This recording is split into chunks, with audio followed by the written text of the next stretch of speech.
Si uno hace un recorrido por el Evangelio según Mateo, que es el que estamos compartiendo en la liturgia los domingos este año, este ciclo, uno va a darse cuenta que los textos bíblicos, los textos evangélicos, con los cuales la liturgia nos invita a prepararnos para el cierre, el final de lo que se llaman las 34 semanas que componen el ciclo propiamente dominical y que nos introduce, que termina con la celebración de Jesucristo, Rey del universo, se va a dar cuenta que tienen algunas constantes, pero que no solamente pueden advertirse en un contexto inmediato en el Evangelio. Ahora estamos en el capítulo 25.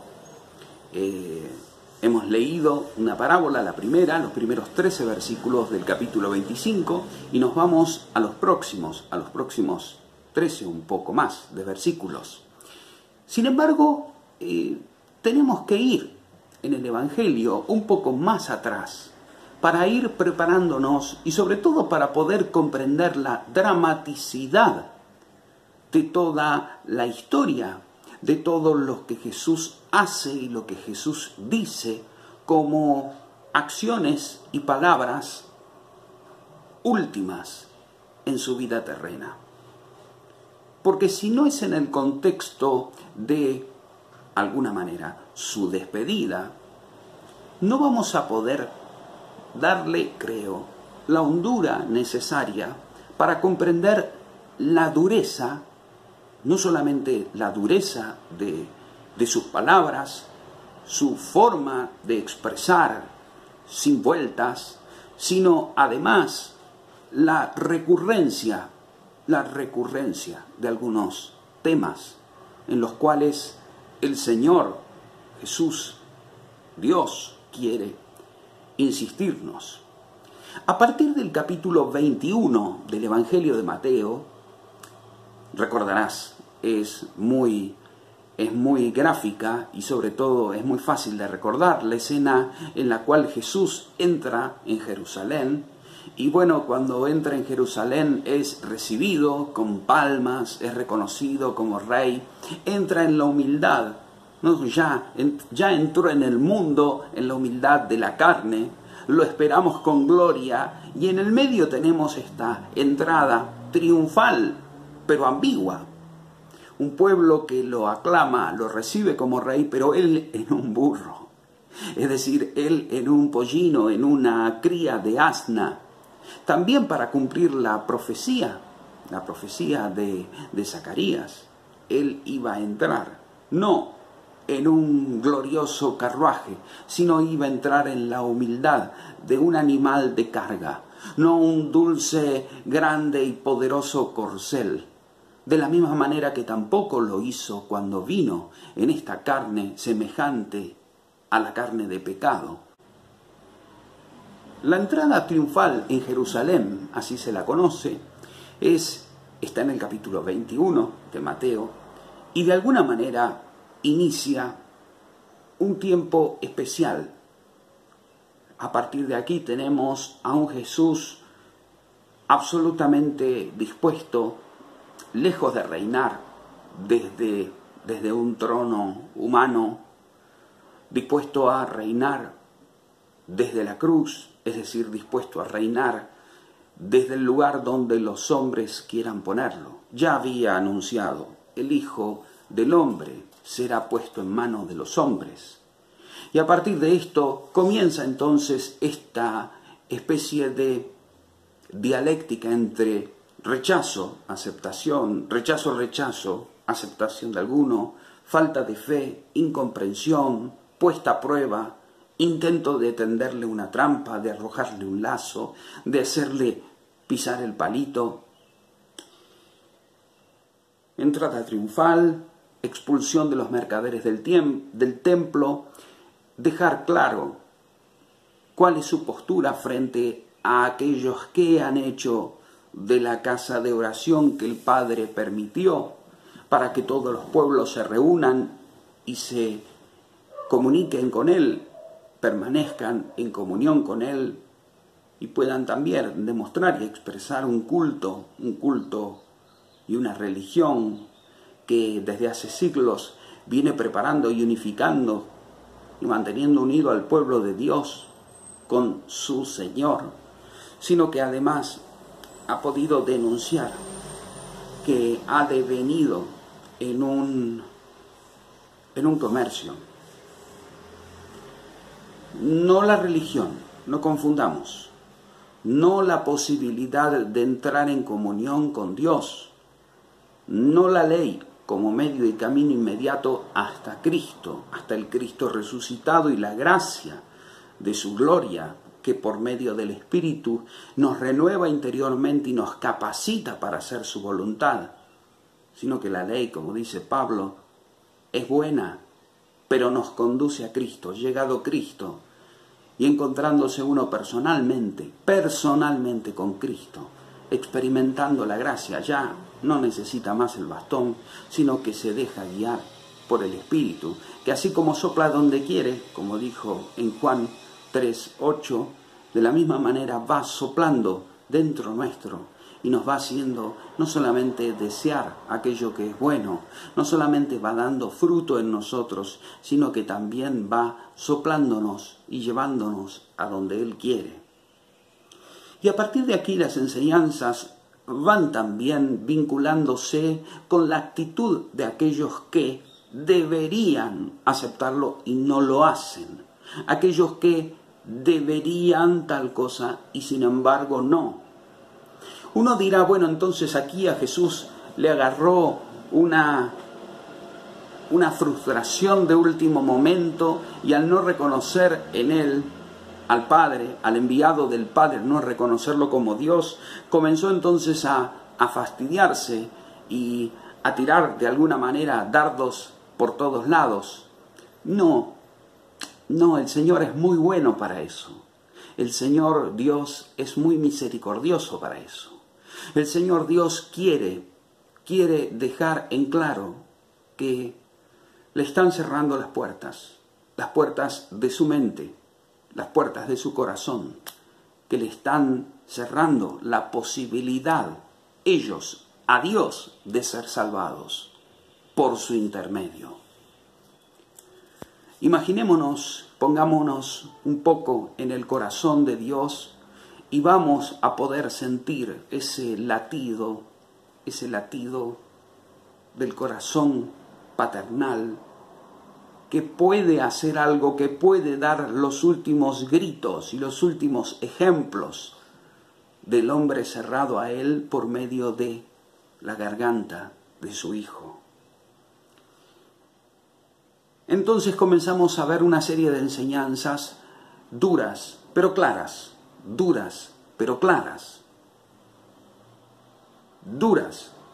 severas, que no pueden tunearse, que no pueden maquillarse, que no pueden rebajarse en su gravedad.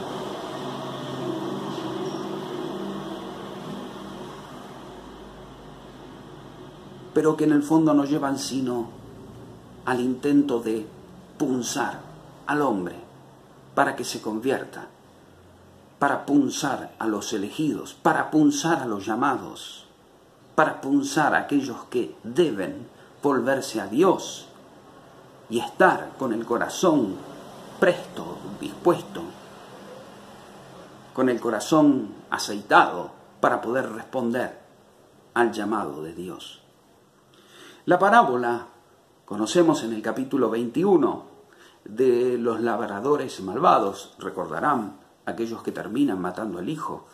En el capítulo 22 la parábola del banquete de bodas, donde se niegan a ir y el Señor que manda a buscar a hombres y mujeres, a malos y buenos, a todos, a que vengan y se sumen, donde nos encontramos con el colado, recordarán. Bueno, lo quieren poner a prueba, recuerdan, den a Dios lo que es de Dios, al César lo que es del César, devuélvanselo. Recuerdan la metáfora, de alguna forma, de la moneda que nos lleva a la imagen. no del rey terrenal, del Tiberio divino César, sino que nos lleva a la imagen y semejanza de Dios que hay impresa en nosotros y que debemos retornarnos a Dios en arrepentimiento y en fe. Luego viene la pregunta por la resurrección, ¿qué pasará cuando resuciten los muertos? Y vienen allí esas palabras preciosas de Dios, en las cuales se revela como aquel mismo Dios de la zarza de Éxodo 3:14, pero también como aquel mismo Dios de Abraham, de Isaac, de Jacob, el Dios de los patriarcas, Dios de vivos que de no de muertos, Dios que vive y ante el cual todos están vivos, de alguna manera rompiendo antes de tiempo esta concepción entre aquellos que han partido y están muertos y aquellos que estamos aquí y estamos vivos. Ante Él todos viven. No nos gusta ni siquiera imaginar la posibilidad de que algunos vivirán eternamente lejos de Dios. No nos gusta esa idea.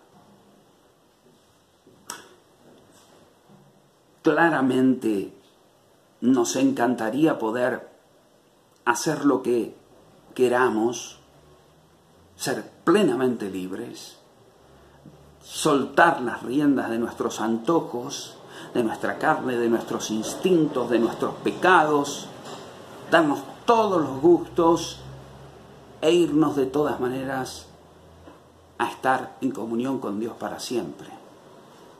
Pero sabemos que ese es otro evangelio, que no el que Jesucristo vino a anunciar. Claro que no. Luego tenemos en el capítulo 22, terminando allí entre los versículos 36 y 40, el gran mandamiento, el mandamiento más grande, el mayor, el importante. Amarás al Señor tu Dios. Decíamos, no sobre todas las cosas en abstracto, con todo tu corazón, con toda tu alma, todo tu espíritu, con toda tu mente, con todo vos amarás a Dios. Y el segundo como el primero. Le preguntaron por uno, pero hay un segundo que es como el primero, al prójimo como a vos mismo. Así como el primer mandamiento, el más grande, lo encontrábamos en el Shema. En el Shema, primera palabra del escucha, Shema, escucha, en imperativo, escucha, Israel, Deuteronomio 6:5. De la misma manera el otro, amarás al prójimo tuyo como a ti, o sea, como te amás a vos, amá al otro. Bendito parámetro, de Levítico 19:18. Luego del mandamiento del amor, entramos en el capítulo 23 y ahora sí que entonces asistimos a un capítulo terrible, durísimo, en el cual se hace la semblanza de aquellos fariseos, de aquellos escribas, de aquellos expertos en la ley, aquellos legistas, aquellos doctores de la ley, aquellos que se consideraban y que lo eran algunos, casta selecta dentro de aquellos que esperaban en el pueblo de Israel la venida del Señor, de aquellos que querían cumplir la ley y que querían cumplir con una religiosidad pura y con la más refinada expresión y elevada de la obediencia del hombre a Dios, aquellos que son maestros, aquellos que están en los primeros puestos, queriendo aparentar, no ser, sino aparecer, no tanto hacer, sino más bien decir. Es decir, aquellos que han empezado a invertir algunas cosas. Y no hablamos, por supuesto, de todos los fariseos, todos los escribas, todos los legistas, hablamos de todos aquellos que van siguiendo a Jesús tratando de envolverlo envolverlo con sus palabras, envolverlo con sus argumentos, llenos de maldad, llenos de veneno, llenos de deseo de impedir, llenos de celo, de envidia, llenos de deseo de impedir que Jesús vaya conquistando y reinando en los corazones del pueblo. Y entonces todo el capítulo 23 dedicado a desenmascarar la falsa religiosidad, es decir, los cultos, los ritos externos, que no de corazón, que son más bien motivo de, a lo menos, nada, a lo sumo, condena, por su falsedad natural. Dije desenmascarar, porque máscara y careta, máscara o careta en griego se dice hipócrites, y allí viene la palabra hipócrita. E hipócrita es aquella palabra que resuena una y otra vez en el capítulo 23. En el capítulo 24 comenzamos con lo que algunos estudiosos llaman el Apocalipsis de Jesús, así como tenemos su paralelo contado en Marcos en el capítulo 13. Es decir, aquellas palabras que Jesús va anunciando acerca del fin. Este capítulo es un capítulo muy denso, sobre todo muy controvertido, y el Señor Jesús se permite utilizar no solo un tono sapiencial, sino un tono apocalíptico también. Apocalíptico, es decir, que está en sintonía con un género literario, una manera de pensar de aquel entonces, en el cual él, Jesús, el Hijo de Dios, anuncia algunos acontecimientos con un lenguaje muy singular, con una radicalidad e inexorabilidad en su cumplimiento que asusta. De aquí que muchos hayan utilizado el capítulo 24 para también hablar acerca del fin del mundo, no exactamente en el sentido en el cual Jesús viene progresivamente dándose a conocer a él la voluntad de Dios y sobre todo a los discípulos, ya sea por medio de palabras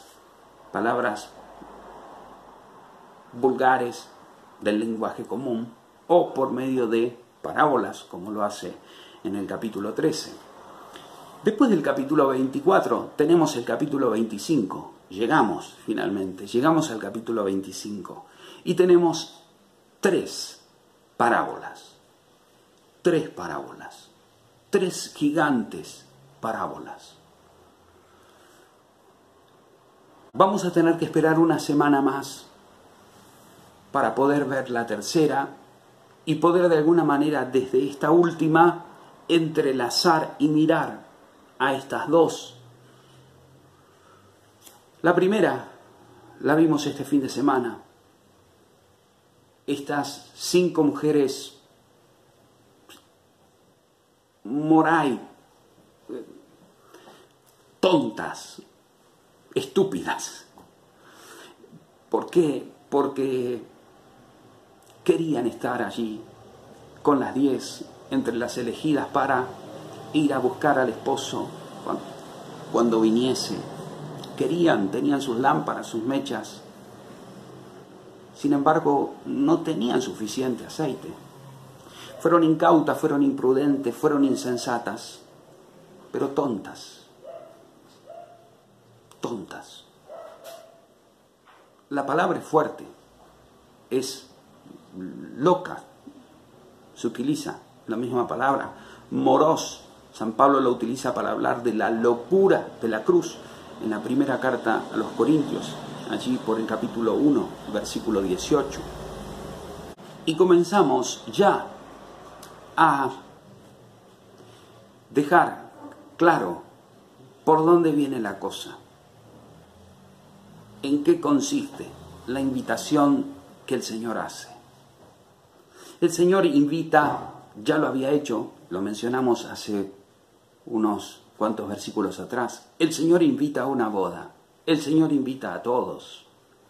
Ya hablamos de la red barredera del capítulo 13, que saca toda clase, ¿no? Toda clase de cosas. Y que en el juicio los ángeles realizarán su tarea de separar lo que va de lo que no va.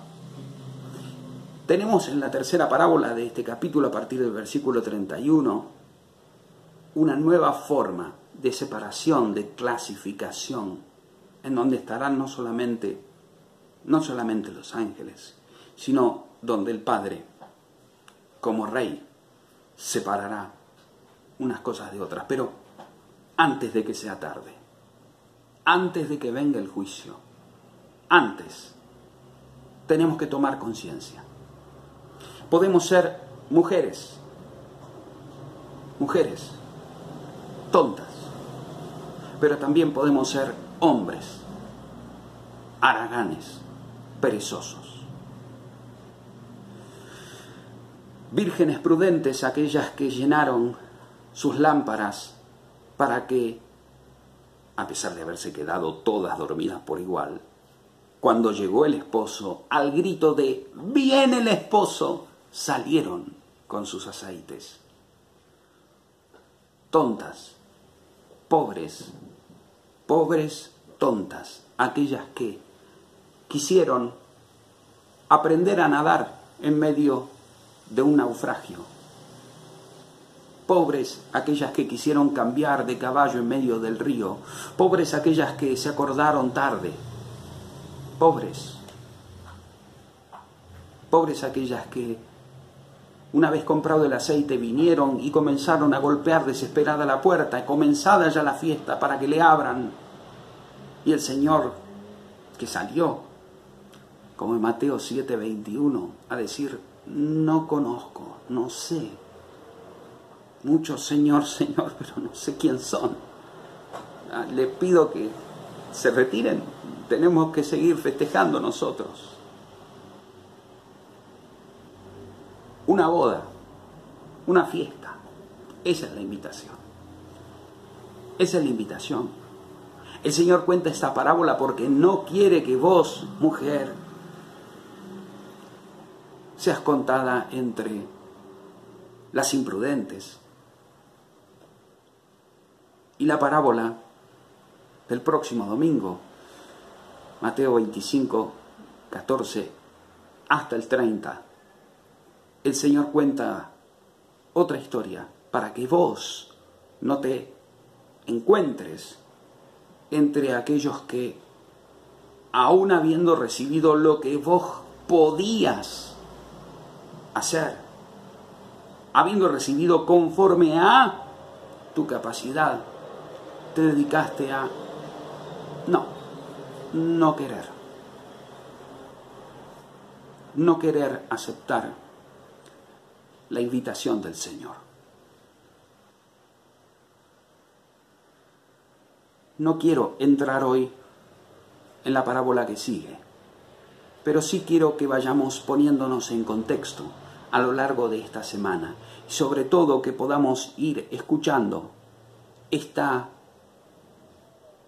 invitación personal del Señor, no solamente a estar atentos, sino a estar esperando activamente.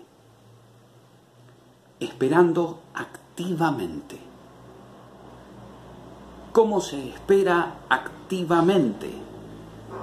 Se espera haciendo.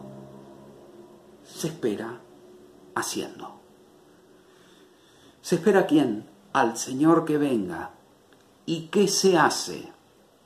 Se hace conforme a la palabra del Señor. Se hace conforme a la palabra del Señor. Porque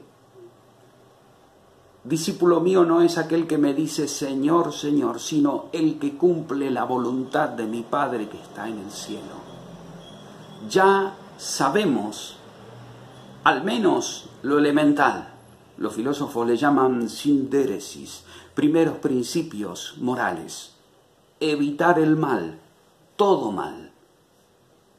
Agreguémosle un valor más sapiencial. Odiar el mal, odiar el pecado. Encararnos con nuestra miseria y pedirle al Señor la gracia de poder en arrepentimiento y en fe acercarnos a la persona de su Hijo para que Él, por medio del Espíritu, haga su obra.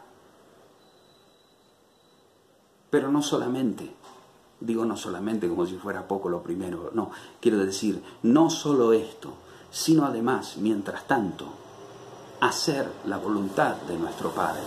No solo evitar el mal, sino hacer el bien, también conforme a aquella regla de oro de Mateo 7:12. Todo aquello que quieran que los demás hagan por ustedes, háganlo primero por ellos. En esto consiste la ley y los profetas. En esto consiste la ley y los profetas. Amarás al Señor tu Dios con todo tu corazón, con toda tu alma y con toda tu mente. Mateo 22:37. Este es el más grande y el primer mandamiento, y el segundo es semejante a este: amarás a tu prójimo como a ti mismo. Versículo 40. De estos mandamientos dependen toda la ley y los profetas. Adjunta a esto aquello de Mateo 7:12. Todo aquello que quieras que los demás hagan por vos, hacelo primero vos por ellos. Todo lo que quieras que hagan con vos, por vos, para vos, primero por los demás. En esto consisten la ley y los profetas. Hacer el bien, evitar el mal, estar atentos y en una espera activa. Prontito el Señor va a dar instrucciones para los hombres, para aquellos que suelen trabajar, negociar, invertir, moverse. En aquella cultura eran más activos en este sentido los varones que las mujeres. Las mujeres estaban lamentablemente más relegadas a las tareas del hogar, pero sabemos que de entre los hombres vamos también a encontrarnos con un personaje muy particular. No quisiera decir con el equivalente a las tontas, estas vírgenes, sino alguien un poquito peor. ¿Por qué? Porque sabía más, porque conocía a su Señor más, y sin embargo incurrió en la misma no activa espera. Es decir, no esperó como el Señor nos está invitando a esperar hasta que Él venga.